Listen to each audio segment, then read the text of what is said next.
আমাদের আকাশ, এই পুরো আকাশ, আমার কথা রাগ করে না, আমি কারো দুশ্মন না, জাস্ট আমি আমার জায়গা থেকে অ্যাজ এ নাগরিক কথা বলছি।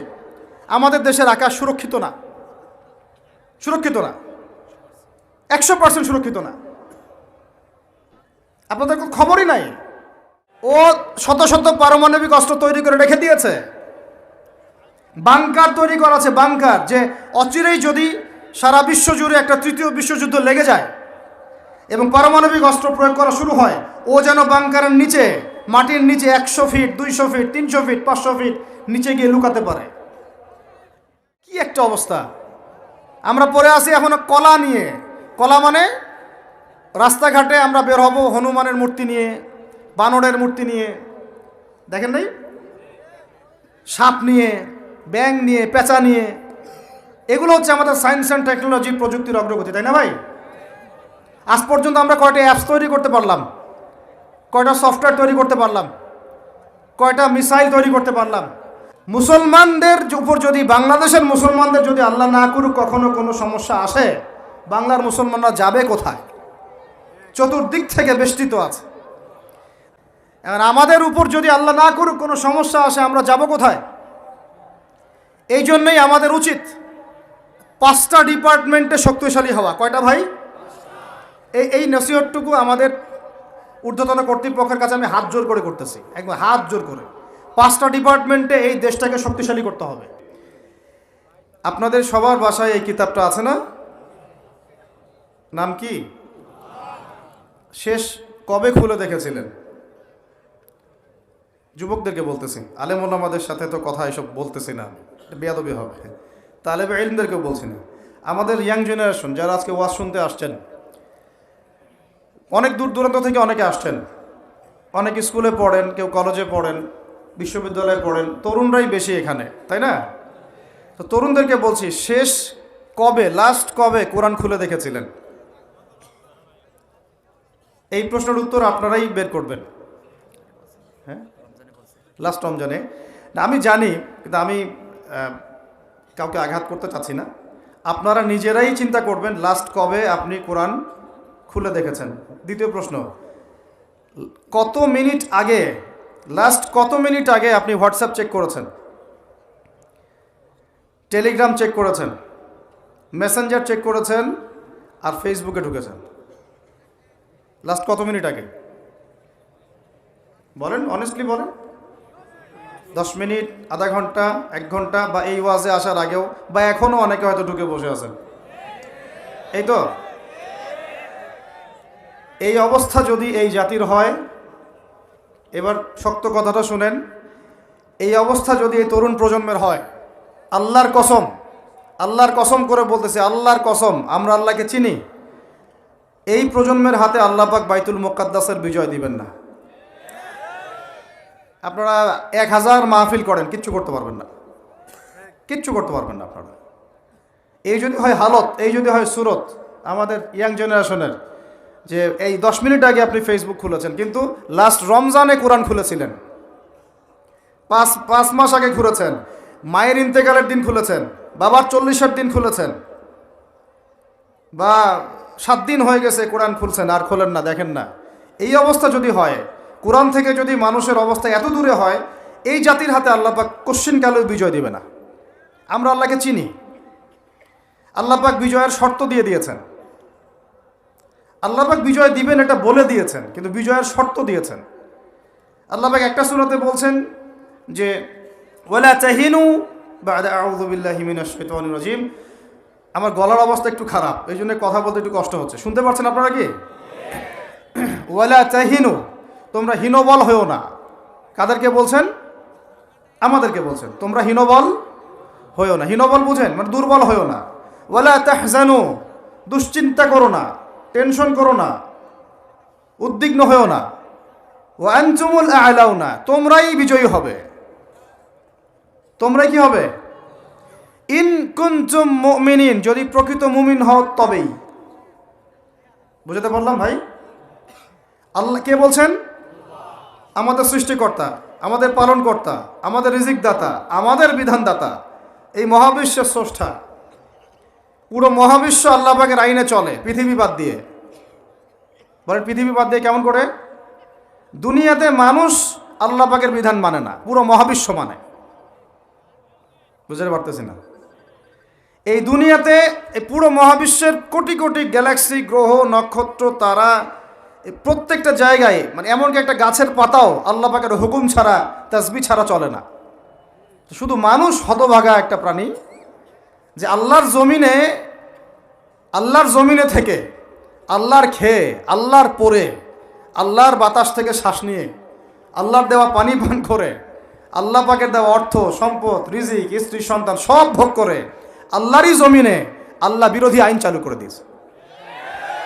এই মানুষই একটা হতভাগা প্রাণী আছে। আর মন খারাপ করেন না, আমার কথা রাগ করেন না, এগুলো বাস্তব।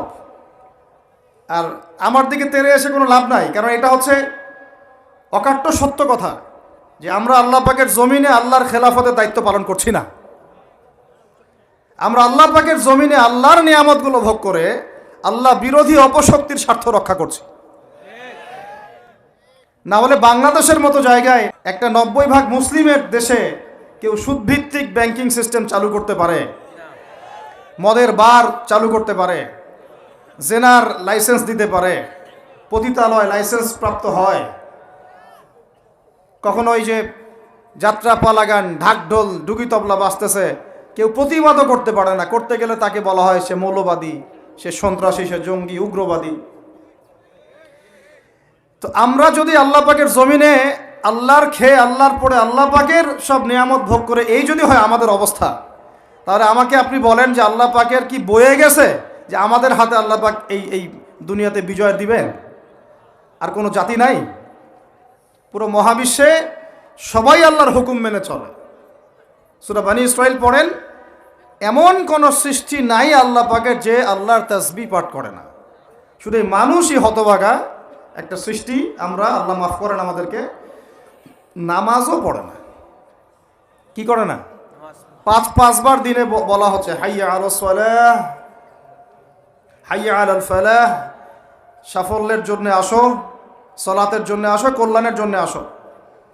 কানে ঢুকে না, যায় না নামাজ পড়তে। কোরআন, ওই যে বললাম, বাসায়, সবার বাসায় কোরআন আছে।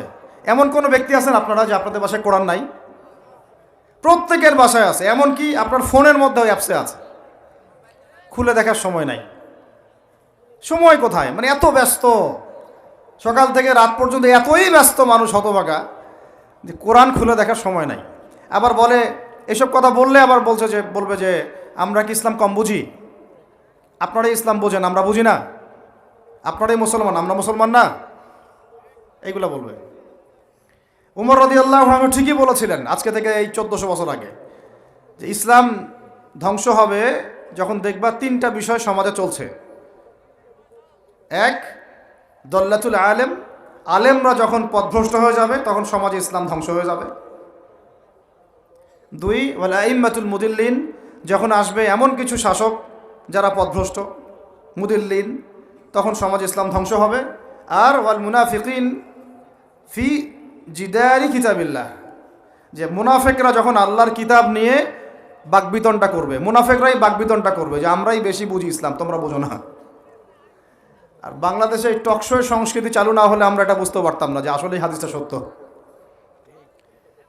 মাথার উপর দিয়ে যায় কথা কিছু না, পরে লেকচার রিপিট শুনে নিন। মূল জায়গায় আসি। কোরআন ঘরে আসে, আমরা তেলাওয়াত করি না। নামাজের আজান কানে আসে, নামাজে যাই না। শেষ রাত্রে আল্লাহ পাক প্রথম আসমানে নেমে আসেন। কিভাবে নেমে আসেন আমরা জানি না, ওইটার কাইফিয়ত ব্যাখ্যা করার আমাদের দরকারও নাই। আল্লাহ পাক বলেছেন, বাস ঈমান রাখি। এবং আল্লাহ পাক আহ্বান করতে থাকেন, কে আছো আমার কাছে কিছু চাইবা, আমি তোমাকে দিব। সুবহানাল্লাহ। কে আছো আমাকে ডাকবা, আমি তোমার ডাকে সাড়া দিব। কে আছো আমার কাছে ক্ষমা চাইবা, আমি ক্ষমা করে দিব। এইভাবে ফজর পর্যন্ত আল্লাহ পাক আহ্বান করতে থাকেন। আমরা ওই সময় টেসবুক চালাই, রিল্যাক্সে ঘুম দেই। তাহলে নামাজের আজান কানে যায়, নামাজ পড়ি না, কোরআন বাসায় আছে, তেলাওয়াত করি না, খুলেও দেখি না, 40 কুলখানি বাদ দিয়ে। আর শেষ রাত্রে আল্লাহ পাক আহ্বান করতে থাকেন, আমি উঠে ওযু করে 2টা রাকাত নামাজ পড়ে একটু দোয়া করব, সেটা পারি না। এই আমি আবার যখন দিনের বেলায় এলেম শিখতে যাই, এমন জায়গায় এলেম শিখতে যাই যেখানে নারী পুরুষ একাকার অবস্থা, ফ্রি মিক্সিং। আমি এমন এলেম শিখতে চাই যে এলেমটা আমাকে 20 বছরে 20টা সূরাও শেখায় না, 20টা হাদিস আপনার মুখস্থ নাই। আমি চ্যালেঞ্জ করতেছি আপনাকে, 20টা হাদিস আপনি দাঁড়ায় বলেন, ছোট ছোট হাদিস খালি। যেমন عن أمير المؤمنين عمر بن الخطاب رضي الله عنه قال قال رسول الله صلى الله عليه وسلم إنما الأعمال بالنيات وإنما لكل امرئ ما نوى فمن كانت هجرته إلى الله ورسوله فهجرته إلى الله ورسوله ومن كانت هجرته إلى الدنيا يصيبها أو امرأة يتزوجها فهجرته إلى ما هاجر إليه। এরকম ছোট্ট আপনি আমাকে 20টা হাদিস শুনান যারা 20 বছর পড়াশোনা করেছেন জেনারেল লাইনে, দাঁড়ান দেখি কার সাহস আছে। এই হচ্ছে আপনাদের শিক্ষার অবস্থা। তারপরে আপনি আবার যখন চাকরি ক্ষেত্রে যান, ঘুষ ছাড়া আপনার চাকরি হচ্ছে না। এই হলো অর্থনৈতিক জীবনের অবস্থা। আবার চাকরি, ব্যবসা, বাণিজ্য যাই করছেন, এর মধ্যে ম্যান্ডেটরি মাস্ট বি সুদ আছে। কি আছে? এই মাপে কম দেওয়া তো আছেই, অন্যের সম্পদ আত্মসাৎ তো আছেই, পণ্যে ভেজাল দেওয়া তো আছেই, তারপরে সিন্ডিকেট তো আছেই, যেটার দাম এখন এই রজবের কয় তারিখ? রজবের 14-15 হবে না? তো এই রজবের 14-15তে যে পণ্যের দাম 200 টাকা, 1.5 মাস পরেই সে পণ্যের দাম হবে 400 টাকা। এই হলো অর্থনৈতিক জীবনের অবস্থা। আর সুদের সাথে সম্পৃক্ত না হলে তো আমাদের ঘুম হচ্ছে না। বাংলাদেশের 64,000 গ্রাম বাংলা বলি না আমরা, 64,000 গ্রাম বাংলায় একাধিক সুদী এনজিও আছে। সবাই সুদী কারবার করতেছে। আমাদের মা বোনরা ওখানে সমিতিতে নাম লেখাচ্ছে, আমরাও নাম লিখাইছি অনেকে। কিস্তি শোধ করতে হচ্ছে, জমি বন্ধক রাখো, বাছুর বন্ধক রাখো, গরু বন্ধক রাখো। শেষমেশ ধনীরা ধনী হচ্ছে, গরিবরা গরিব হচ্ছে। কারণ আল্লাহ পাক এই কিতাবের মধ্যেই বলেছেন, সূরা বাকারার শেষের দিকে আছে যে ইয়া আইয়ুহাল্লাযীনা আমানু, হে মুমিনগণ, ইত্তাকুল্লাহ, আল্লাহকে ভয় করো, ওয়া যারু মা বাকিয়া মিনার রিবা, সুদ ছেড়ে দাও, ইন কুনতুম মুমিনিন, যদি মুমিন হয়ে থাকো, ওয়া ইল্লাম তাফআলু, সুদ যদি না ছাড়ো, ফাআযানু বিহারবিন মিনাল্লাহি ওয়া রাসূলিহি, আল্লাহ এবং তার রাসূলের সাথে যুদ্ধের ঘোষণা শুনে নাও। আয়াত বুঝলেন? আয়াতটা কি বুঝলেন? আল্লাহ পাক বলছেন যারা সুদ খায় বা সুদ না ছাড়ে, এরা আল্লাহ এবং তার রাসূল মুহাম্মদ সাল্লাল্লাহু আলাইহি ওয়াসাল্লামের বিরুদ্ধে অস্ত্র নিয়ে দাঁড়ায় আছে। তো আপনার আমার কল্যাণ হবে না ভাই? দুনিয়ায় পরকালে কল্যাণ হবে না? আমরা হাউজে কাউসারের পানি তো পাবো ইনশাআল্লাহ, আমরা কবরের উত্তর তো দিতে পারবো ইনশাআল্লাহ। আমাদের জন্য নবী সাল্লাল্লাহু আলাইহি ওয়াসাল্লাম সুপারিশ তো করবেন ইনশাআল্লাহ। সুপারিশ তো নবীজি করবেন, এটা ঠিক আছে, এটা তো ঠিক আছে। কিন্তু কোরআনে যে আল্লাহ পাক বললেন যে সুদ যদি তোমরা না ছাড়ো, তাহলে জেনে রেখো তোমরা আল্লাহ এবং তার রাসূলের বিরুদ্ধে যুদ্ধ করতেছো। তো এখন এটা আমরা কিভাবে আল্লাহ পাককে বুঝ দিব? দুনিয়াতে না বুঝ দিলাম, দুনিয়াতে হয়তো কারো ক্ষমতা আছে, জবানটা বন্ধ করে দিল, এই কথা বলতে পারবেন না, চুপ একদম, সম্ভব কি না? দুনিয়াতে হয়তো সুদের মহাজন যারা একত্রিত হয়ে দেখা গেল যে একে তো সরাইতে হবে রাস্তা থেকে, এ তো মারাত্মক কথা বলতেছে, সরাই না হয় দিল, হতেও তো পারে, ইতিহাসে হয় নাই এমন। তারপরে কারো হয়তো দুনিয়াবি স্বার্থ আছে, বুঝাচ্ছে আমার বউ আছে, বাচ্চা আছে, চাকরি বাকরি কেমনে ছাড়ি ইত্যাদি। তো সব না হয় বুঝলাম, আল্লাহ পাকের সামনে আপনি এখন কি বুঝটা দিবেন? রাসূলের সামনে দাঁড়ায় কি বুঝটা দিবেন? দিতে হবে কি না জবাবটা? আজ হোক আর কাল হোক দিতে হবে কি না? পরকালে যেতে হবে তো নাকি? তো তাই যদি হয়, এটা যদি আমাদের ফাইনাল ডেস্টিনেশন হয়, চূড়ান্ত গন্তব্য হয়, তাহলে কোন ব্যক্তি বুদ্ধিমান, যে দুনিয়াতে সংশোধিত হয় সে, নাকি পরকালে যে ব্যক্তি অপেক্ষায় বসে থাকে সে? এখন এই সংশোধনের দিকে যদি আমরা দাওয়াত দিই, আমরা কি মৌলবাদী হয়ে যাব? সমাজের শত্রু হয়ে যাব? দেশ ও জাতির শত্রু হয়ে যাব? সুদী কারবার ছাড়া অর্থনৈতিক বিষয় কি চালানো সম্ভব না? হ্যাঁ, যখন এই সুদী ব্যাংকিং সিস্টেম ওয়ার্ল্ড ব্যাংকেরটা তো 1995-এর দিকে আসছে। তারও আগে ছিল ওই যে ব্রিটেনের দি ব্যাংক অফ ব্রিটেন, যেটা প্রথমে ছিল, প্রথমের দিকে আর কি। ও সারা বিশ্বকে শাসন করতে এক সময়। তার আগে করেছে জার্মানি, তারপরেও আসছে ও। এই পশ্চিমাদের দৌরত্ব ফরাসি বিপ্লবের পরে। তো ওয়ার্ল্ড ব্যাংক আসছে 1995-এর দিকে, 45-এর পরে। এর আগে মুসলমানরা বিশ্ব শাসন করে নাই। 4 খলিফা করেন নাই?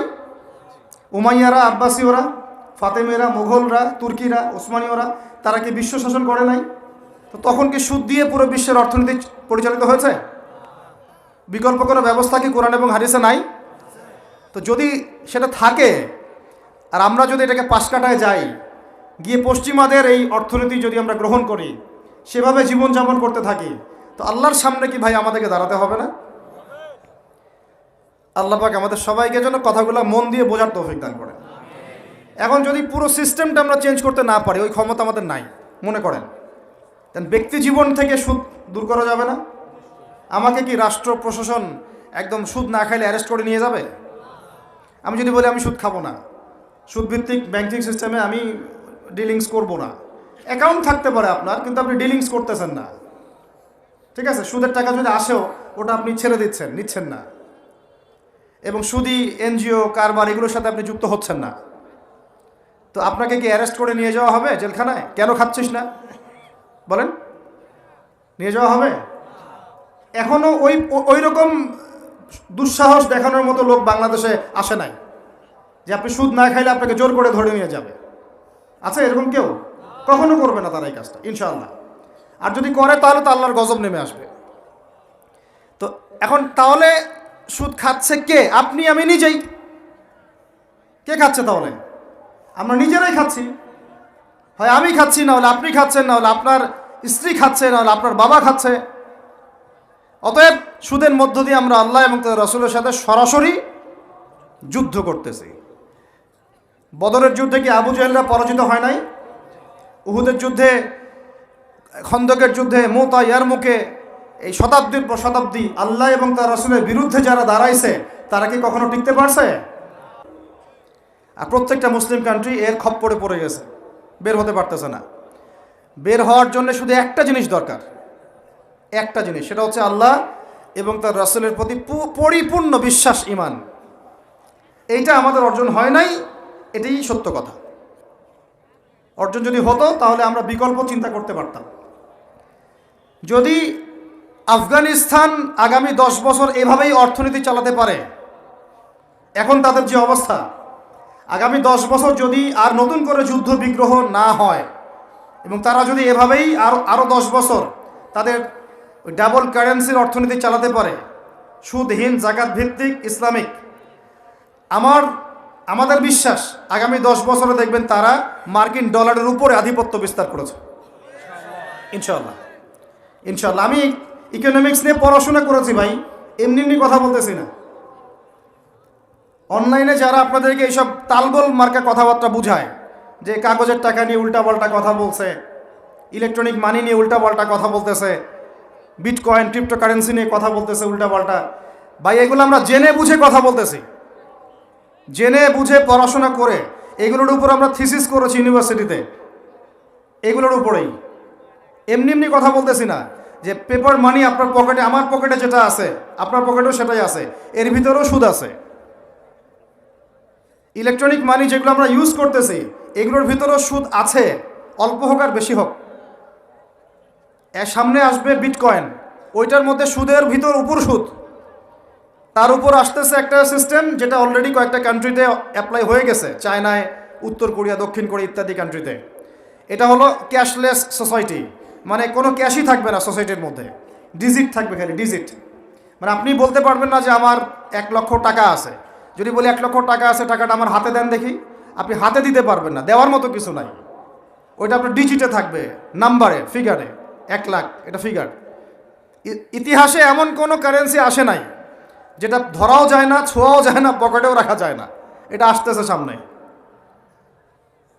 যারা বুঝে না এগুলা, আমরা আক্রমণাত্মক কথা বলতে চাচ্ছি না, আল্লাহ পাক তাদেরকে হেদায়েত দান করুন। যারা বুঝে না তারা মনে করতে পারে এগুলো হচ্ছে ভবিষ্যৎবাণী, আদতে এইগুলা বর্তমান বিশ্বে চলতেছে, আমাদের সে সম্পর্কে জ্ঞান নাই। আমরা অনেকেই ক্যাশলেস সোসাইটি প্রতিষ্ঠার চেষ্টা করতেছি, এটার মধ্যে যতটুকু কল্যাণ আছে না তার চেয়ে বেশি অকল্যাণ আছে।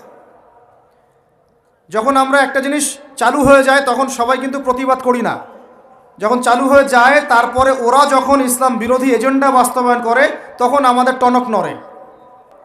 যেমন শেষে গিয়ে একদম কুলে, কি বলে ওটাকে, মাঝপথে গিয়ে যখন দড়িয়ে যখন নৌকা ডোবা শুরু করে তখন আমাদের হুঁশ ফিরে, আরে কি হচ্ছে এগুলো।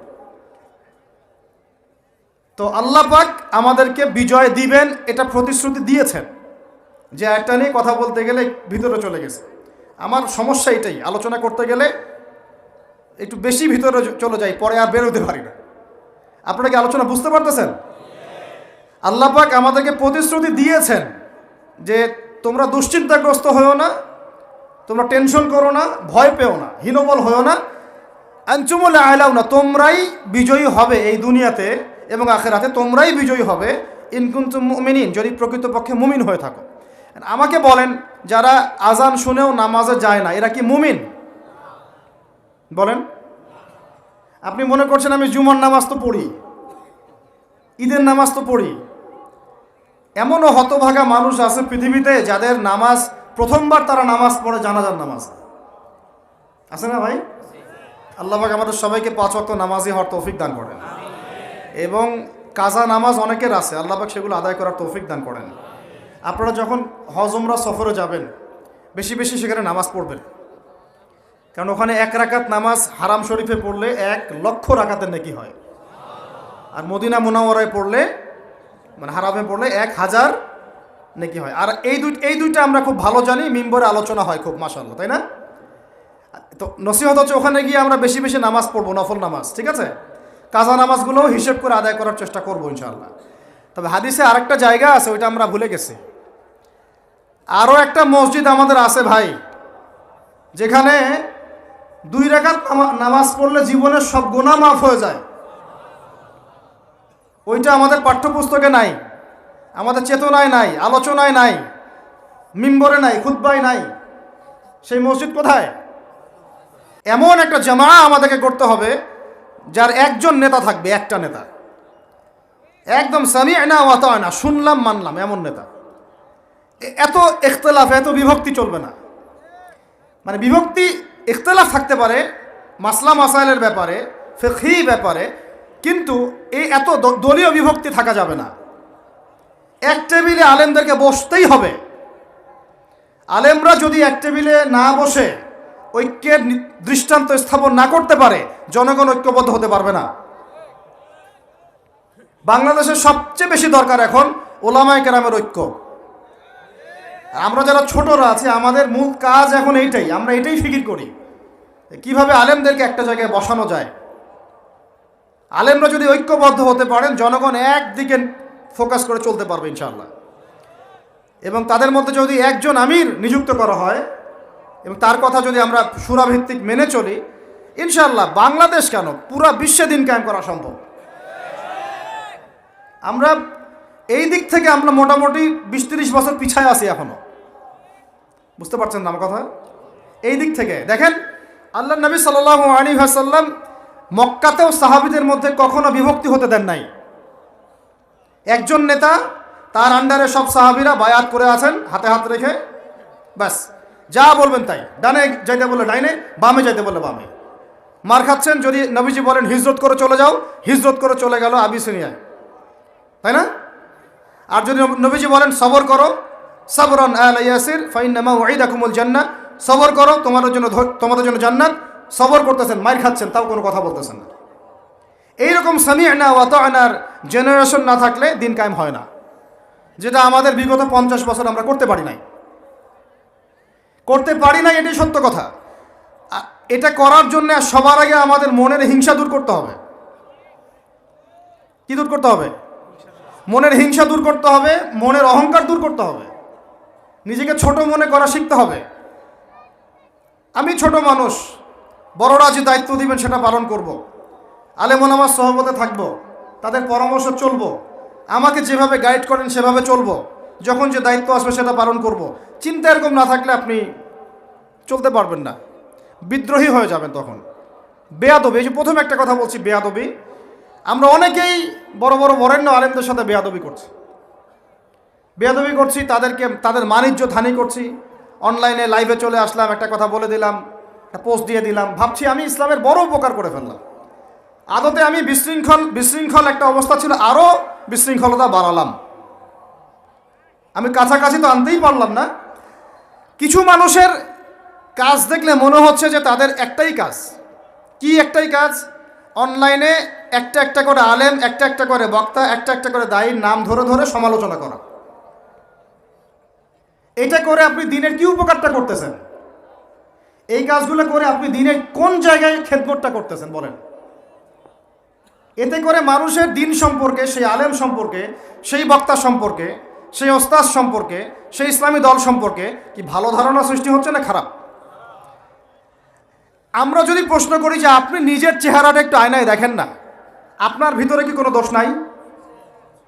আপনি কি এই উম্মার নেতৃত্ব দেওয়ার যোগ্যতা অর্জন করেছেন? কতগুলো কিতাব পড়েছেন? কি ডিগ্রি অর্জন করেছেন? কতটুকু সার্টিফিকেট অর্জন করেছেন?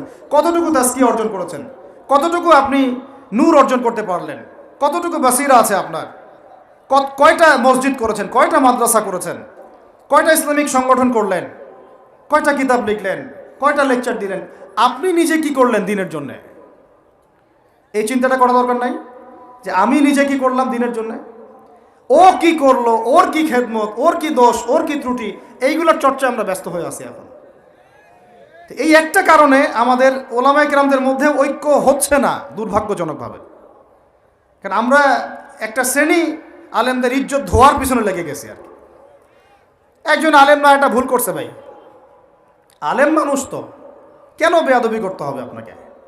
কেন আপনাকে একটা সেশন করতে হবে? কেন একটা এটা করতে হবে, সেটা করতে হবে? চুপ করে থাকেন আপনি। পারলে তার সাথে আপনি পার্সোনালি দেখা করেন, তার কাছে যান, তার কথার পিছনের কারণটা খুঁজে বের করার চেষ্টা করেন। ইসলামের খেদমত এগুলো হচ্ছে না, তো ওই দিকে যেতে যাচ্ছি না। একটা রিকোয়েস্ট করবো আপনাদেরকে যে আমরা সবাই একটা দায়িত্ব কাঁধে নেই, যে এই উম্মতকে বিজয়ী করার জন্য আমারও কিছু দায়িত্ব আছে। আপনার দায়িত্ব নেই ভাই? এখন আপনি আয়নার সামনে আজকে রাত্রে দাঁড়ায় অনেস্টলি সততার সাথে দাঁড়াবেন, দাঁড়ায় আপনার চেহারা আয়নায় দেখবেন, দেখে চিন্তা করবেন যে আসলে আমি আজ পর্যন্ত এই উম্মাকে কি দিয়েছি। বলেন তো কি বললাম ভাই? আয়নার সামনে দাঁড়ায় কি বলবেন? আমি আদনান, আমি আব্দুর রহমান, আমি আব্দুর রহিম, আমি অমুক, আমি তমুক, আমি ইসলামকে, উম্মাকে, আল্লাহকে, রাসূলকে কি দিয়েছি এই পর্যন্ত। যদি আপনার মনের মধ্যে সততা থাকে, জবাব ওই আয়নার তসবির আপনাকে দিয়ে দিবে। একটা উর্দু শের আছে যে চেহারে তো আকসর ধোকা দেতি হ্যায়, সচ তো আইনা বলতি হ্যায়। মানে চেহারা তো বেশিরভাগ সময় ধোকা দেয় মানুষকে, সত্য কথা বলে আয়নার প্রতিবিম্ব। তো আল্লাহর ওয়াস্তে নিজের আত্মসমালোচনা করি, আমরা উম্মাকে কি দিলাম এটার ফিকির করি। এখন যদি উত্তর আসে যে আমি অনেক দিয়েছি উম্মাকে, আমি একদম কামেল হয়ে গেছি, তাহলে বুঝবেন আপনার মধ্যে ইবলিসের চরিত্র আসছে। ইবলিসই বলতে পারে যে আমি সবার চেয়ে শ্রেষ্ঠ। ওই যে বলে নাই, আনা খায়রুম মিনহু, আমি আদমের চেয়ে শ্রেষ্ঠ। খলাকতানি মিন নার, আমাকে আগুন দিয়ে সৃষ্টি করেছেন। খলাকতাহু মিন তিন, তাকে মাটি দিয়ে সৃষ্টি করেছেন। এই কেবার যদি চলে আসে বুঝবেন আপনি ধ্বংস হয়ে গেছে। ফেরাউন বলেছিল আনা রব্বুকুমুল আ'লা, আমি তোমাদের মহান রব। নাউযুবিল্লাহ। আর একজন আল্লাহর বান্দা খালি বলবে আল্লাহুম্মা ইজআলনি ফি আইনি সগীরা ওয়াজআলনি ফি আ'য়ুনিন নাসি কাবীরা। আল্লাহ তুমি আমাকে নিজের চোখে ছোট বানায় দাও আর অন্য মানুষের চোখে আমাকে বড় বানায় দাও। আমিন। তো আত্মসমালোচনা করতে হবে কিনা ভাই? এখন যদি আমার উত্তর আসে যে না আমি তো আসলে ভাই কিছু করতে পারি নাই, এই টুকটাক কিছু লেকচার দিয়েছি এতটুকুই, এখনও আমি উম্মাকে ঐক্যবদ্ধ করতে পারি নাই, উলামায়ে কেরামকে এক জায়গায় আনতে পারি নাই, আমি এখনও কোনো ইসলামিক বড় কোনো অ্যাসোসিয়েশন ফর্ম করতে পারলাম না, এখন পর্যন্ত আমি 100টা কিতাব লিখতে পারি নাই, এখনও আমি ইফতা দেওয়ার মতো বা মুফতি হওয়ার মতো যোগ্যতা অর্জন করিনি, এখনও আমার কোরআনের কত জ্ঞান শেখা বাকি, কত আলেমের সোহবতের থেকে নূর নেওয়া বাকি, এখনও কত দূর যাওয়া বাকি। এই চিন্তাগুলো যদি মনের মধ্যে আসে তখন দেখবেন রাতে আপনার ঘুম হারাম হয়ে গেছে। তখন আপনার প্রচেষ্টা চলবে ইনশাল্লাহ কীভাবে এগুলো আপনি অর্জন করতে পারবেন। ওই গুটি কয়েক মানুষকে দিয়ে দিন কায়েম হবে ইনশাল্লাহ। আমার কথায় রাগ করলেন নাকি? একটু মন খারাপ করলে আল্লাহ পাক ওই ওসিলায় যদি আপনাকে আবার দিনের দিকে নিয়ে আসেন, আমার লেকচার ওয়াজ করা সার্থক। একটু আঘাত পাইলে আমি খুশি হব। সরকার, প্রশাসন, আম জনগণ, আমাদের মা বোন, আপনারা, আমাদের পরের প্রজন্ম, কেউই আমাদের শত্রু না। আমাদের শত্রু বরং আমার বা আমাদের চেয়ে ভালো কোনো বন্ধুই নেই আপনাদের। আমার বা আমাদের চেয়ে ভালো কোনো বন্ধু নাই আপনাদের। যারা আছে এদের ব্যাপারে একটা স্টেটমেন্ট বলে দিই আমি, যে তুঝ জैसा दोस्त हो তো দুশ্মন কি কোই জরুরত নেই। ওইরকম বন্ধু যদি থাকে তাহলে দুশ্মনের কোনো দরকার হবে না। নিতে পারবেন তো? এই একটা নিতে পারবেন তো? আল্লাহ নেওয়ার তৌফিক দান করেন। কোরআনের কিছু আয়াত আছে সবাই নিতে পারে না। কোন কোন আয়াত আছে শুনলে মানুষ মনে করে যে কোরআন তো আমার জন্যই নাজিল হয়েছে, আর কোন কোন আয়াত আছে শুনলে মানুষ মনে করে এই আয়াতটা নাজিল করার কি দরকার ছিল। নাউজুবিল্লাহ। এখন এই যুগ চলতেছে, সব মানতে রাজি। কিসের পর্দা? পর্দার কি দরকার? সব মানি কোরআনের। জাকাত ভিত্তিক, কিসের জাকাত? জাকাত দেওয়ার কি দরকার? সব মানি। চোরের আবার হাত কাটতে হবে কেন? মানবতা বিরোধী কাজ। সব মানি কোরআনের। ব্যভিচার করলে রজম কেন করতে হবে? এটা তো বর্বর মধ্যযুগীয় আইন। কথা বুঝতে পারে না? কোরআনের সবাই নিতে পারে পারে না। কোরআনে 400 থেকে 450 জায়গায় আছে যে আল্লাহ রাব্বুল আলামিনের দিন প্রতিষ্ঠার জন্য তোমরা দাওয়াতের পাশাপাশি জিহাদ করো। কি করো? ওই শব্দ নিতেই পারে না মানুষ। শুনলেই যারা ইসলামের বিরুদ্ধে আছে, সরাসরি বিরুদ্ধে আছে, ওরা তো এমনি নিতে পারেই না, এটা আলাদা বিষয়। যারা দাড়ি টুপিওয়ালা কালিমা পড়া কিছু মুসলমান আছে, মুনাফেক নামধারী মুসলমান, এরাও নিতে পারে না। আর এই কোরআন আল্লাহর কিতাবই আমাদেরকে বলেছেন, আল্লাহর কিতাবে আল্লাহ পাকই আমাদেরকে বলেছেন যে ওয়াইদু লাকুম মাস্তাতাতুম মিন কুওয়া, তোমরা শক্তি অর্জন করো। কি অর্জন করো? তোমরা মুসলমানদেরকে আল্লাহ বলেছেন তোমরা শক্তি অর্জন করো। শক্তি অর্জন করলে কি হবে? তুরহিবুনা বিহি আদুওয়াল্লাহি ওয়া আদুওয়াকুম, তোমরা আল্লাহর দুশমন এবং তোমাদের দুশমনদেরকে ভয় দেখাতে পারবা। এই যুগে পারমাণবিক অস্ত্র ছাড়া কোনো রাষ্ট্রকে কেউ ভয় করে না। ভয় করে? ওই আয়াতের উপরে আমল মুসলমানরা আমরা করতে পারি নাই। বুঝাতে পারলাম না মনে হয়, বুঝাতে পারি নাই মনে হয়। এই আয়াতের উপরে আমরা আমল করতে পারিনি এখনো। আমল করেছে কারা? ও শত শত পারমাণবিক অস্ত্র তৈরি করে রেখে দিয়েছে। বাংকার তৈরি করা আছে, বাংকার, যে অচিরেই যদি সারা বিশ্ব জুড়ে একটা তৃতীয় বিশ্বযুদ্ধ লেগে যায় এবং পারমাণবিক অস্ত্র প্রয়োগ করা শুরু হয়, ও যেন বাংকারের নিচে, মাটির নিচে 100 ফিট, 200 ফিট, 300 ফিট, 500 ফিট নিচে গিয়ে লুকাতে পারে। আর আমরা এখন কিসে পড়ে আছি জানেন? আলুর মধ্যে আল্লাহ নাম পাওয়া গেছে, গরুর কলিজায় কালিমা পাওয়া গেছে। আমরা এখানে পড়ে আছি ভাই। মন খারাপ করতেছেন নাকি? এই হলো আমাদের অবস্থা। কি একটা অবস্থা! আমরা পড়ে আছি এখনো কলা নিয়ে। কলা মানে রাস্তাঘাটে আমরা বের হব হনুমানের মূর্তি নিয়ে, বানরের মূর্তি নিয়ে, দেখেন নাই? সাপ নিয়ে, ব্যাঙ নিয়ে, পেঁচা নিয়ে। এগুলো হচ্ছে আমাদের সায়েন্স অ্যান্ড টেকনোলজি, প্রযুক্তির অগ্রগতি, তাই না ভাই? আজ পর্যন্ত আমরা কয়টা অ্যাপস তৈরি করতে পারলাম, কয়টা সফটওয়্যার তৈরি করতে পারলাম, কয়টা মিসাইল তৈরি করতে পারলাম।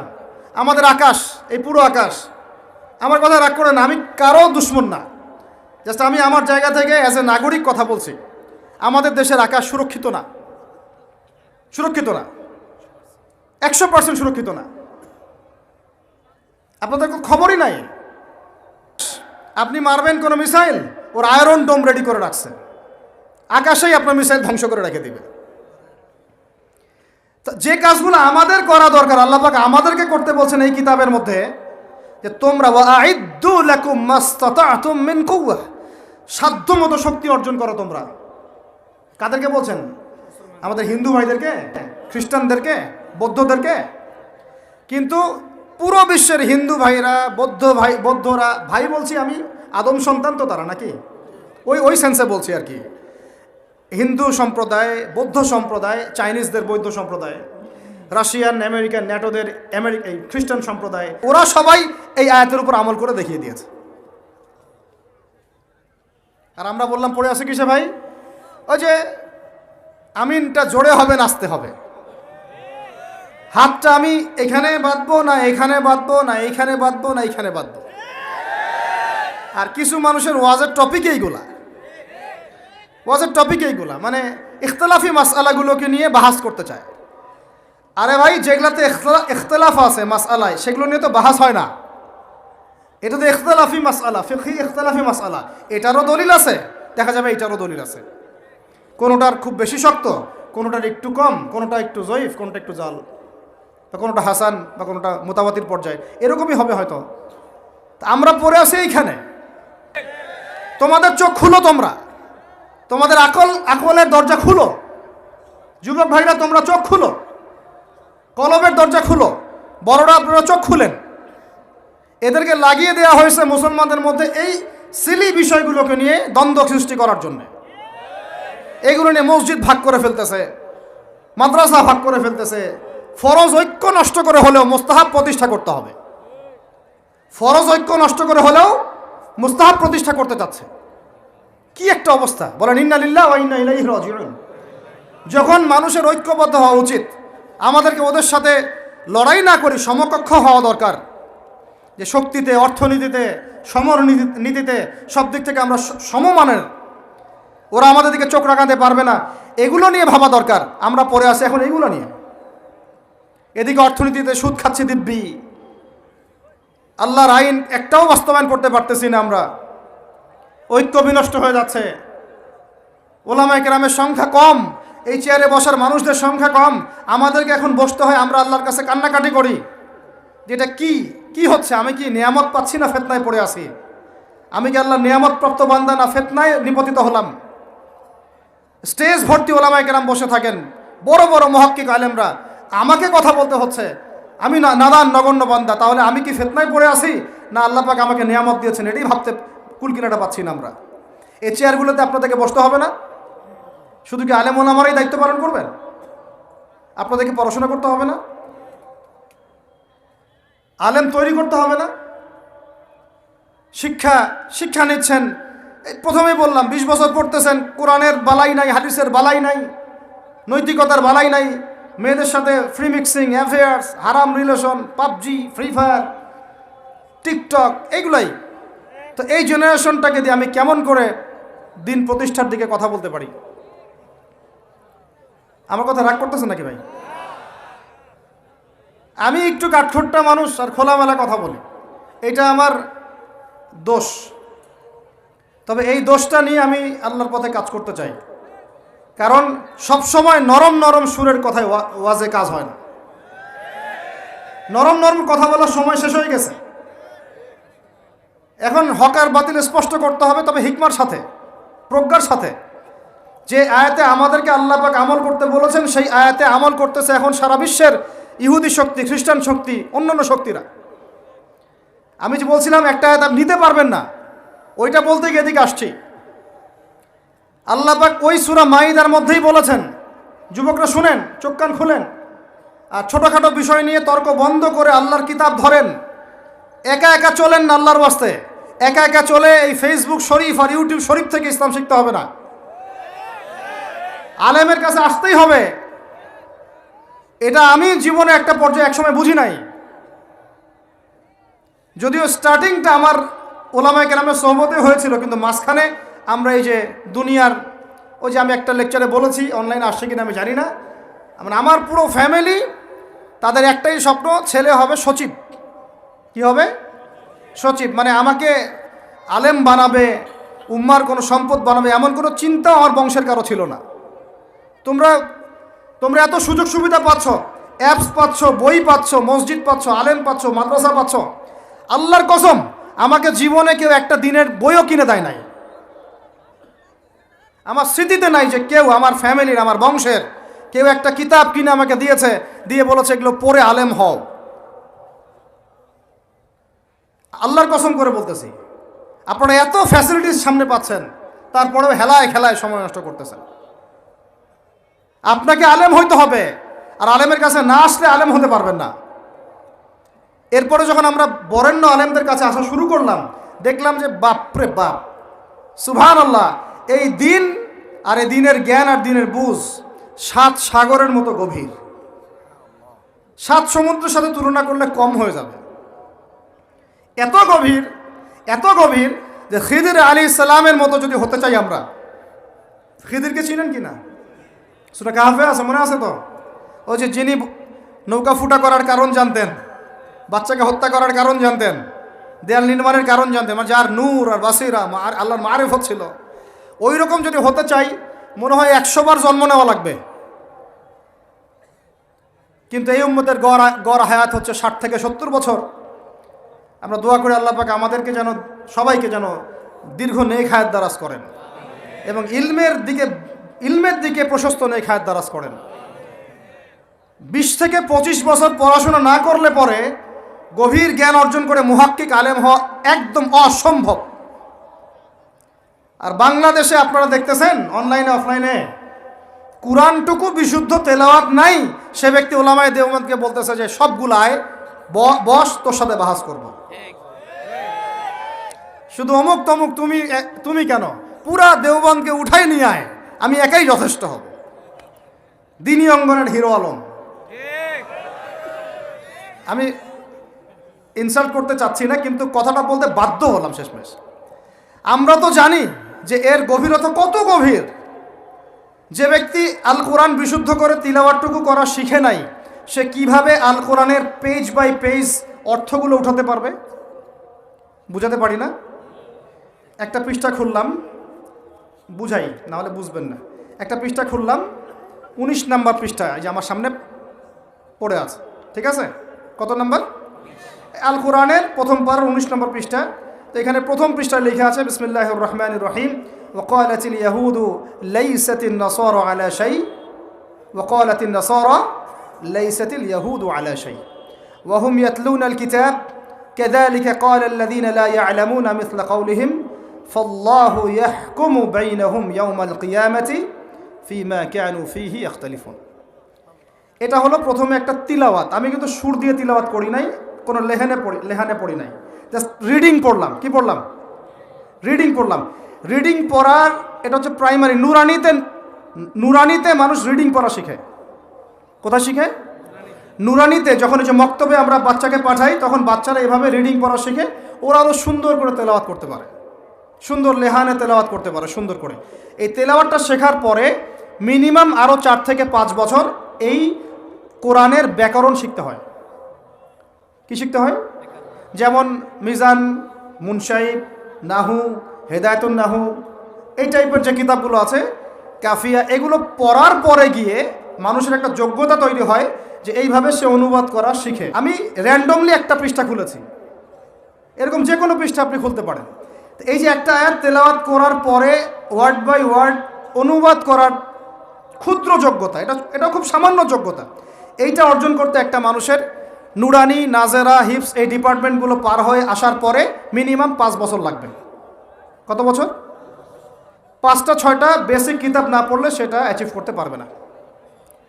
তারপরে যদি সে 5টা-6টা কিতাব না পড়ে, তাহলে কিভাবে সে অনুবাদ করতে পারবে? হয়তো কোনো তাফসির দেখেছে, হয়তো কোনো অনুবাদ দেখেছে, ওইটা বাংলাটা মুখস্থ করেছে, বাংলাটা মুখস্থ করেছে। যেমন আলহামদুলিল্লাহি রাব্বিল আলামিন, ও মুখস্থ করেছে যে সমস্ত প্রশংসা বিশ্বজাহানের প্রতিপালক আল্লাহর জন্য। এটা আপনারাও জানেন, তাই না? কিন্তু আলহামদু মানে কি? কেন এখানে আলহামদুর দালের মধ্যে কেন পেশ হলো? লিল্লাহি মানে কি? হায় কেন এবারত এখানে জের হচ্ছে? আলহামদুলিল্লাহি রাব্বিল আলামিন, এই রব মানে কি? আলামিন মানে কি? আলামিন কি এক বচনের না বহু বচনের? কেন এখানে এবারতে জের হচ্ছে ইত্যাদি, এগুলো তো আপনি এখন ব্যাখ্যা করতে পারবেন না। পারবেন না। এই জিনিসগুলো শিখতে গেলে একটা মানুষের 4টা থেকে 5টা বছর লাগে। তারপরে বাছাইকৃত আয়াত তাদেরকে দেওয়া হয়, পুরো কোরআন দেওয়া হয় না। এটা ভালো করে রেকর্ড করেন। এগুলো অনেক ভাইরা জানে না, বুঝে না। এবং জেনারেল থেকে আসা কিছু ভাই এরকম ফিতনায় পড়ে গেছে। জেনারেল থেকে আসা কিছু ভাই এই ফিতনাগুলোতে পড়ে গেছেন আপনারা। এরকম 4-5 বছর পরে সে এইভাবে অনুবাদ করার যোগ্যতাটা অর্জন করে। তারপর কি জানেন? তারপরে আরও কিছু সময়, আরও ধরেন 2-3 বছর, আরও আপার লেভেলের কিছু কিতাব পড়ার পরে এই আয়াতগুলোর মধ্যে জবরজের পেশ দেয়া আছে না ভাই? দেয়া আছে না নাই? এখন যদি পুরা কোরআন থেকে আমরা জবরজের পেশকে ভ্যানিশ করে ফেলি, ডিলেট, কোনো জবর নাই, কোনো জের নাই, কোনো পেশ নাই, মানে কোনো এবারতই নাই। এবং হাদিসের কিতাবগুলোর মধ্যে মূল যে কিতাবগুলো সেগুলোতে এগুলো দেয়া থাকে না। যেগুলো প্রকাশনা সংস্থারা প্রকাশ করেছে ওইখানে দিয়েছে আপনাদের সুবিধার জন্য।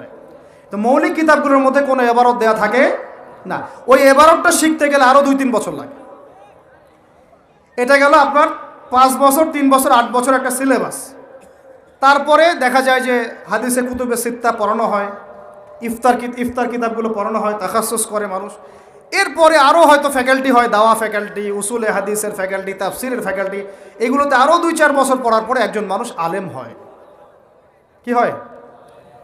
তখন গিয়ে একটা মানুষ মাসআলা দিতে পারে, ইস্তেমবাদ করতে পারে। তারপরেও 4টা ফিকহ সম্পর্কে গভীর ধারণা থাকার পরে মানুষ মুস্তাহিদ হয়। মুস্তাহিদ হলে পরে আপনার তো মাযহাবের তাকলিদের প্রয়োজন নাই, আপনি তো মুস্তাহিদ। কিন্তু আমাদের তো সবাই মুস্তাহিদ না, বরং আমরা সবাই কোনো না কোনো মাযহাবকে ফলো করি। কয়জন মানুষ আছে যে এত এই লেভেলগুলো ক্রস করে একদম 4 মাযহাব গিলে একদম খেয়ে ফেলছে, একদম গভীরে ঢুকে গেছে, এখন কোরআন হাদিসের কিচ্ছু তার লাগে না, নিজেই ইস্তেহাদ করতে পারে। এমন মানুষ কয়জন আছে? হাতে গোনা যাবে, তাই না? হাতে গোনা যাবে, থাকতে পারে কিন্তু হাতে গোনা যাবে। তারপরেও তারা কিন্তু তাকাব্বুরের মধ্যে থাকে না। তারপরেও তারা বলে না আমরা ইমামের রায় ফলো করছি, এই ইমামের মাযহাব ফলো করছি, এই ইমামের মানহাজটা ফলো করছি। তারা কিন্তু এই কথা বলে। অথচ আমরা দেখতেছি এখন সমাজে এই যে নুরানির তেলাওয়াতটুকু যাদের করার যোগ্যতা হয় নাই, তারা বরেণ্য সব ওলামায়ে কেরামকে এক টেবিলে বসায় বাহাস করতে চায়। আর এরা হচ্ছে সমাজে এক শ্রেণীর মানুষের শায়েখ। এক শ্রেণীর মানুষ এদেরকে বলছে এরা নাকি গরিবের জাকির নায়েক। সুবহানাল্লাহ। ডক্টর জাকির নায়েককে দলিল হিসেবে পেশ করছে। কীরকম? ডক্টর জাকির নায়েকের তেলাওয়াত শুদ্ধ না। কেন শুদ্ধ না? কারণ তিনি, তার মুখে জড়তা আছে, তিনি পড়তে পারেন না। কি আছে মুখে? মুখের জড়তা আছে, তিনি হয়তো অন্য 8-10 জনের মতো সুন্দর করে তেলাওয়াত করতে পারেন না। আমি তো নিজে দেখা করছি তার সাথে। আমার চেয়ে কি সে বেশি, একজন ব্যক্তি সে বেশি জানবে যে দেখা করেননি কখনো? আমরা তো ইলমি মোজাকারা করেছি এগুলো নিয়ে। তিনি তেলাওয়াত করতে পারেন না বিশুদ্ধ করে, এটা তার মুখের জড়তার কারণে। কিন্তু আরবি ব্যাকরণ তিনি বুঝেন, আরবি ভাষা তিনি মোটামুটি অনেকটাই বুঝেন। কিভাবে একটা শব্দের সাথে একটা শব্দ, মানে এখানে বালাগাতটা কি, এখানে কিভাবে ব্যাকরণগত যোগসূত্র আছে, এটা তিনি বুঝেন। এবং ওয়ার্ড বাই ওয়ার্ড তিনি অনুবাদ করতে পারেন। তিনি এমন না যে তেলাওয়াত করা শিখেন নাই, বরং তিনি জড়তার কারণে তার তেলাওয়াতটা মুখে একটু আটকে যায়, এটা মুখের জড়তার কারণে। কিন্তু আরবি ভাষা এবং আরবি ব্যাকরণ সম্পর্কে তিনি মোটামুটি জ্ঞান রাখেন। এখন নিজের দোষ ত্রুটিকে ঢাকার জন্য ডক্টর জাকির নায়েককে সামনে দাঁড় করায় দিল।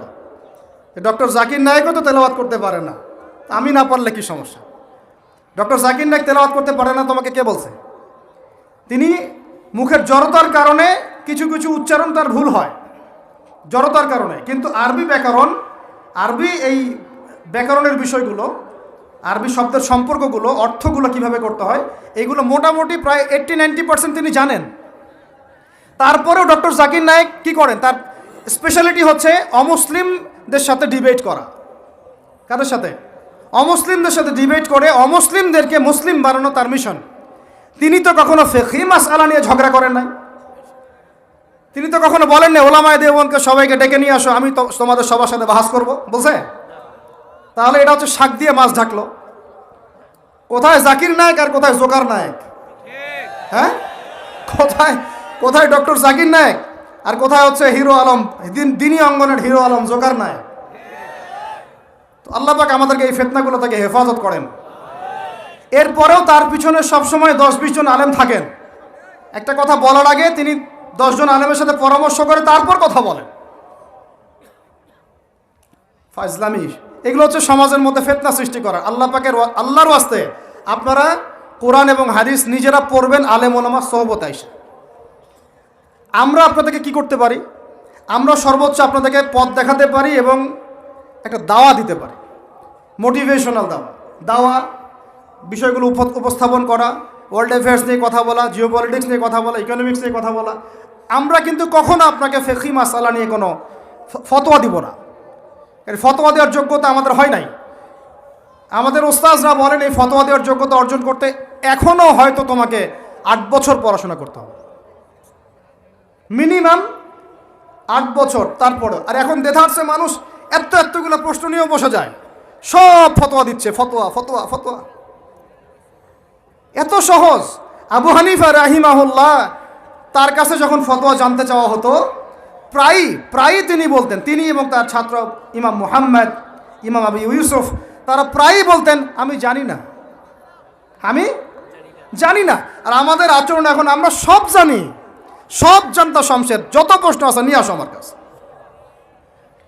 আল্লাহ পাক আমাদের সবাইকে জ্ঞানের ক্ষেত্রে বিনয়ী হওয়ার তৌফিক দান করেন, আলেম ওলামার সোহবতে গিয়ে দিন শেখার তৌফিক দান করেন, বিশুদ্ধ করে কোরআন তেলাওয়াতের তৌফিক দান করেন, কোরআনের ভাষা আরবি শেখার তৌফিক দান করেন, কোরআনের ব্যাকরণ শেখার তৌফিক দান করেন।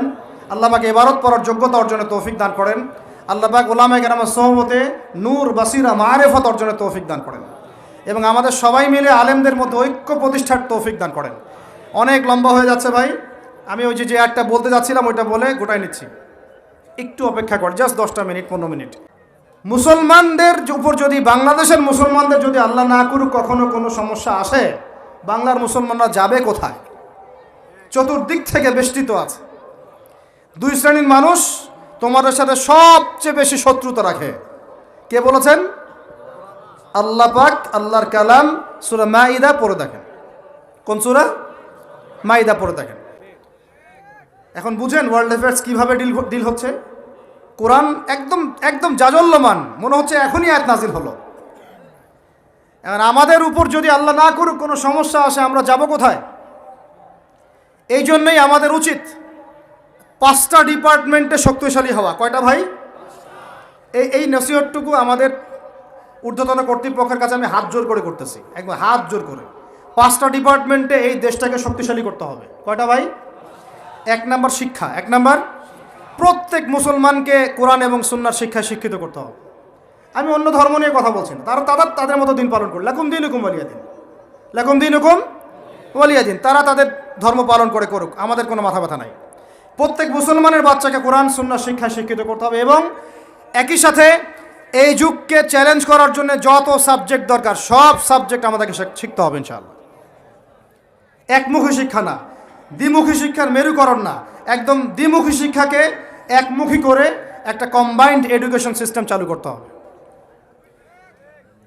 যদি আপনারা না পারেন আমাকে দায়িত্ব দেন, আমাদেরকে বলেন যে ভাই বা ছোট ভাই, তোমাকে আমি 1 বছর সময় দিলাম, শিক্ষার বিষয়গুলো গোছায় দাও, বিনা পারিশ্রমিকে ইনশাল্লাহ করে দেব, কোনো সমস্যা নেই, 1টা টাকাও দিতে হবে না, জাস্ট একটা চেয়ার টেবিল দেন, 100 জন আলেম দেন, 100 জন বুদ্ধিজীবী দেন, গড়ে দিব ইনশাআল্লাহ তাআলা।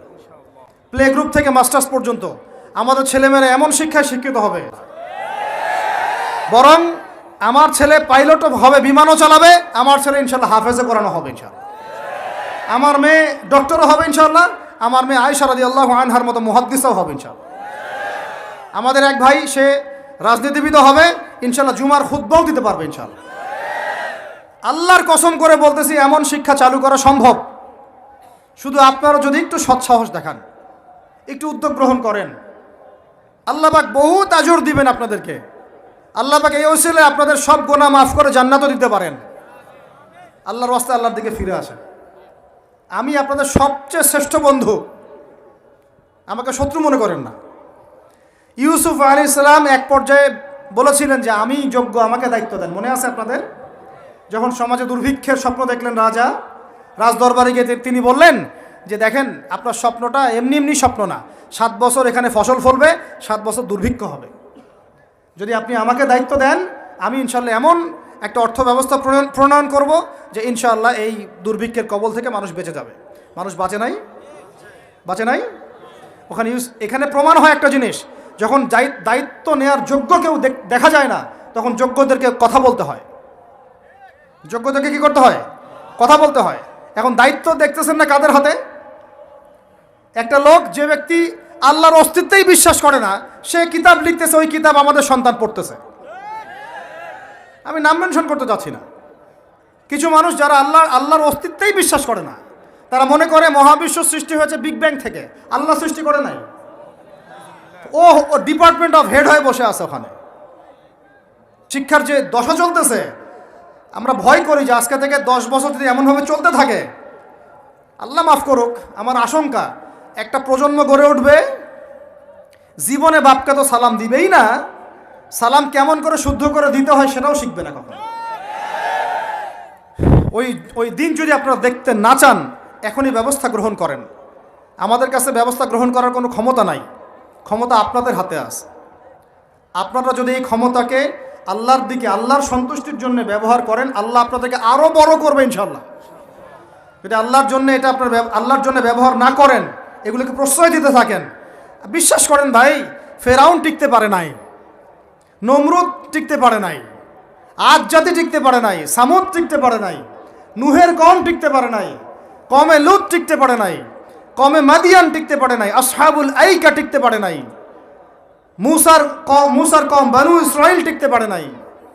আমরা কোন ক্ষেত কি মূলা, আমরা কোত্থেকে আসলাম? আমরা এগুলো চালাই যাবার আল্লাহ পাক আমাদেরকে একদম জান্নাতুল ফেরদৌস দিবেন এমনটা মনে করছেন?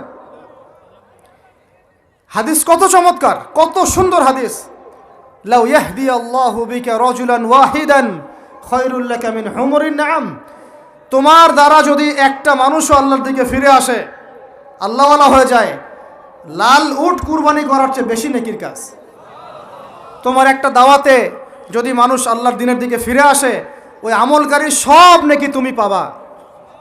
যদি একজন সৎ নেতা দাঁড়ায় যায় বলে যে আমরা প্রাইমারি লেভেলেই ক্লাস 1 থেকে 5 পর্যন্ত যে সময়টুকু, এই সময়টুকুর মধ্যে আমাদের বাচ্চাদেরকে কোরআন তেলাওয়াত করা বাধ্যতামূলক করে দিলাম, সিলেবাসভুক্ত করে দিলাম, ওই নেতার উপর আল্লাহ রহম করবে ইনশাআল্লাহ। সেই নেতা কোথায়, কে আছে সেই সাহসী নেতা? আমি আপনাদেরকে বলি যারা রাজনীতি করেন, কারণ আমার সাথে আপনাদের কোনো শত্রুতা নাই, আর আমি আপনার শত্রুও না, বরং বন্ধু। আপনারা যারা রাজনীতি করেন, এমন একটা নেতা খালি বের করে দেন, এমন একটা নেতা হয়ে যান খালি ওমরের মতো। আল্লাহ পাক তৌফিক দান করেন আপনাদেরকে, যে আপনারা যদি কোরআন শিক্ষাটাকে বাধ্যতামূলক করে দেন, নবীর হাদিস শিক্ষাগুলোকে বাধ্যতামূলক করে দেন, সিরাত নবীর জীবনী চর্চাগুলোকে বাধ্যতামূলক করেন উচ্চ মাধ্যমিক লেভেলে, দেখবেন এই ছেলেপেলেগুলো আর ওই ইয়াবাখোর হবে না ইনশাআল্লাহ। এরা ওই টিকটক, ফেসবুক আর পাবজি, ফ্রি ফায়ার নিয়ে পড়ে থাকবে না, এরা কিশোর গ্যাংয়ে যোগ দিবে না, এরা জেনা করবে না ইনশাআল্লাহ। এগুলো আপনি ঠেকাতে পারবেন না তো, জেনা ঠেকাতে পারবেন না এখন আপনি। এরা ফ্রি মিক্সিংয়ে চলে গেছে, সবার ফোনে ফোনে পর্ন দেখতেছে, ওরা বাচ্চাদেরকে ধরে ধরে রেপ করতেছে। এখন ছেলে মেয়ের আদমশুমারি যদি করতে পারেন, একটা কুমারিত্ব শুমারি করে দেখেন, 18 বছরের কম কত মেয়ের সতীত্ব নাই, 21 বছরের কম কত ছেলে সতীত্ব নাই, আপনি টেস্ট করে দেখতে পারবেন। এই হলো সমাজের অবস্থা। আল্লাহ রাব্বুল আলামিন আমাদের সবাইকে হেদায়েত দান করেন, অন্যায়ের প্রতিবাদ করার তৌফিক দান করেন। আমি আমাদের ঊর্ধ্বতন কর্তৃপক্ষকে বিনয়ের সাথে অনুরোধ করব, এইগুলোর পিছনে যারা এজেন্ডা বাস্তবায়ন করতেছে সবগুলোকে ধরে ভিতরে ঢুকাই দেন একেবারে, 7 দিন রিমান্ডে রাখেন, ঠিক হয়ে যাবে ইনশাআল্লাহ। তো এগুলো এখন যদি না থামাই তাহলে কখন থামাবেন? ওই যে বললাম, সুদ যখন চালু হয়েছিল আমরা সবাই কিন্তু প্রতিবাদ করি নাই, এখন সবাই সুদখোর হয়ে যাচ্ছে দিন দিন। আমরা যে প্রত্যেকে অনেকে তাহাজ্জুদ পড়ি, পরে কান্নাকাটি করি, আল্লাহ দোয়া কবুল করো, এইটা করো সেইটা করো, দেখেন দোয়ার বেশিরভাগই কবুল হয় না। কেন হবে? অর্থনৈতিক জীবনে তো সুদ খাচ্ছি, আমি ঘুষ খাচ্ছি, দুর্নীতি করতেছি, হারাম খাচ্ছি, পণ্যে ভেজাল দিচ্ছি। আল্লাহ পাক আমাদের সবার রিজিককে হালাল করার তৌফিক দান করেন। আর লম্বা করি না ভাই, অনেক রাত হয়ে যাচ্ছে। যে একটা বলেছিলাম যে আমাদের ডানে বামে সব বেষ্টিত, আপনি কিন্তু কোথাও যেতে পারবেন না, এখানেই বাঁচতে হবে, এখানেই মরতে হবে। অতএব আমি 5টা কথা বলছি, 5টা ডিপার্টমেন্টে এই জাতিটাকে শক্তিশালী করতে হবে। আল্লাহ পাক তৌফিক দান করেন। 1 নাম্বার শিক্ষা। 1 নাম্বার কি ভাই? এমন কোন শিক্ষা? শুধু একমুখী না, দ্বিমুখী শিক্ষার সমন্বয়। কোনটা? কোরআন সুন্নাহও থাকবে, আবার জেনারেল শিক্ষাও থাকবে। আল্লাহ পাক তৌফিক এনায়েত করেন, আমিন। 2 নাম্বার অর্থনীতি। 2 নাম্বার কি? আমাদের অর্থনীতি এত শক্তিশালী করতে হবে যে আমাদেরকে যেন পশ্চিমাদের কাছে কখনো হাত পাততে না হয়। আমাদের কৃষি দিয়ে আমরা চলবো, আমাদের কৃষি দিয়ে আমরা চলবো ইনশাআল্লাহ। আমাদের যাকাত ভিত্তিক অর্থনীতি দিয়ে আমরা চলবো ইনশাআল্লাহ।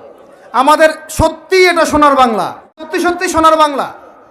আমাদের জমিতে এমন কোনো ফসল নাই ফলে না, তাই না ভাই? কৃষকের কাছে যে ফসলটা ফলে রুট লেভেল থেকে, ওইটা বাজারে আসতে আসতে 10 গুণ দাম বৃদ্ধি হয়ে যায়, সিন্ডিকেট হয় মাঝখানে। এগুলো বন্ধ করলে আমাদের উৎপাদন খেয়ে আমরা শেষ করতে পারবো না। আমাদের যে পরিমাণ ইলিশ মাছ হয় এটা আমরা খেয়ে শেষ করতে পারবো না। আমাদের সমুদ্রে যে পরিমাণ সম্পদ আছে না, এটা উঠাইলে আমাদের জাতির মাথাপিছু আরও বেড়ে যাবে। মাটির তলে গ্যাস আছে, আর যেখানে গ্যাস আছে তার মানে কি জানেন? তার মানে তার নিচে তেল আছে। আজকার কাল হোক তেল পাওয়া যাবে। এক সময় কেনা বেচা হতো সোনা দিয়ে, কি দিয়ে? গোল্ড কয়েন দিয়ে, রূপার কয়েন দিয়ে। ওইটা দিয়ে নবী সাল্লাল্লাহু আলাইহি ওয়াসাল্লাম কেনা বেচা করতেন। ওইটার মান কিন্তু কখনো কমে যাবে না, যাবে? কখনো কমবে না। আসহাবুল কাহফ 309 বছর পর ঘুম থেকে উঠছে, ওই 309 বছর আগে পকেটে যে মুদ্রা ছিল ওইটা বের করে দিয়ে বলতেছে বাজারে গিয়ে খাবার নিয়ে আসো। বুঝেন নাই? আর আপনি আপনার এই যে 1000 টাকাকে পকেটে রেখে 309 বছর ঘুমান, ঘুম থেকে উঠে এটা বের করে দিয়ে বলেন খাবার নিয়ে আসো। ওই সময় 309 বছর আগে ওই 1000 টাকা দিয়ে যদি 1 কেজি গরুর মাংস পাওয়া যাইতো, 309 বছর পর বের করে দেখবেন ওই 1000 টাকা দিয়ে আপনি ডিম পাইতে পারেন, একটা বড়দের একটা কি ডিম বা মুরগি পাইতে পারেন। এটাকে ইনফ্লেশন বলি আমরা, কি বলি? ইনফ্লেশন। তো যাই হোক, ওইদিকে যাচ্ছি না। আমি বলতে চাচ্ছিলাম অর্থনীতি এত সমৃদ্ধ করতে হবে যাতে করে আমরা ওদের কাছে হাত পাততে না হয়। এই জন্য আমার দেশের মধ্যে প্রচুর সম্পদ আছে, গ্যাস আছে, তেল আছে, আমাদের এখানে কিন্তু চুনাপাথর আছে, আমাদের এখানে সামুদ্রিক প্রচুর সম্পদ আছে। এবং ওইটা যদি ভালো করে থিসিস করা হয় দেখবেন ওখান থেকে আর অনেক কিছু বের হবে ইনশাল্লাহ। হ্যাঁ, হ্যাঁ, মাশাআল্লাহ, ভেরি গুড। এটা বলতে চাচ্ছিলাম আমি, আমাদের সমুদ্রে ইউরেনিয়াম পাওয়া গিয়েছে। কেমিস্ট্রিতে কারা পড়েছেন? কেমিস্ট্রিতে কেউ পড়েন না এখানে? ইউরেনিয়ামের নাম শোনেন নাই? সবচেয়ে সেরা মূল্যবান ধাতুগুলোর একটা। এগুলো যদি সুষ্ঠুভাবে তোলা হয় আর যদি দুর্নীতি না থাকে, সরকারের সুষ্ঠু ব্যবস্থাপনা থাকে, সরকারের যেই থাক না কেন, বাংলাদেশ সমৃদ্ধ হবে ইনশাআল্লাহ। এরপর আবার কৃষি আছে। আমাদের জমি মানে সোনা, যা ফলাবেন তাই ফলবে। এখানে যা ফলাবেন, সৌদি খেজুর পর্যন্ত চাষ হচ্ছে এখন এখানে। চিন্তা করা যায়। মাছ, আমাদের বলে না মাছে ভাতে বাঙালি, এই মাছ খেয়ে আমরা শেষ করতে পারতাম না। আমরা তো আমাদের শত্রু নিজেরাই। মাছকে আপনি ফরমালিন দিয়ে নষ্ট করছেন, খাদ্যে আপনি ভেজাল দিয়েছেন, বাজারে আপনি সিন্ডিকেট করে দাম বাড়াইছেন। আমাদের গার্মেন্টস শিল্প, যে পোশাকগুলো আমরা নির্মাণ করি, এগুলো আমাদের পরে শেষ করতে পারতাম না আমরা। এগুলো এখন বেশিরভাগই বাইরে যাচ্ছে। তো অনেক প্রবলেম।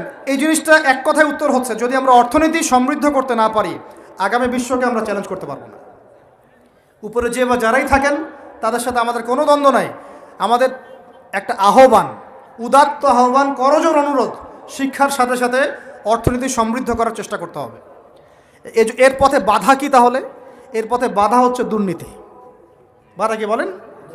এই একটা অভিশাপ জাতির উপর থেকে না সরাতে পারলে এই সোনার বাংলা আমরা করতে পারবো না ভাই। 50 বছর থেকে আমরা পারতেছি, কিন্তু প্রয়োজনের তুলনায় এটা যথেষ্ট না।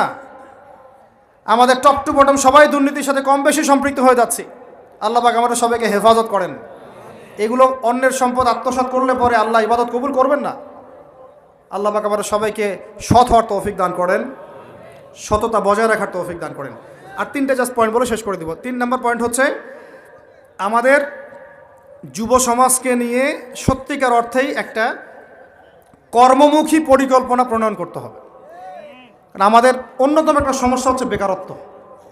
সমাজের যুবকরা দেখেন না, যে জেনারেশনটা যুদ্ধ করেছিল আমাদের বাংলাদেশের মাটিতে, এই জেনারেশনটা কি তারা পারবে? ওদের কি সেই ফিটনেস আছে? ওদের সেই কি প্রশিক্ষণ আছে? ওদের কি সেই খাদ্যাভ্যাস আছে? ওদের কি সেই চেতনা আছে? আমি তো নিজেও ইংলিশ মিডিয়ামে পড়েছি।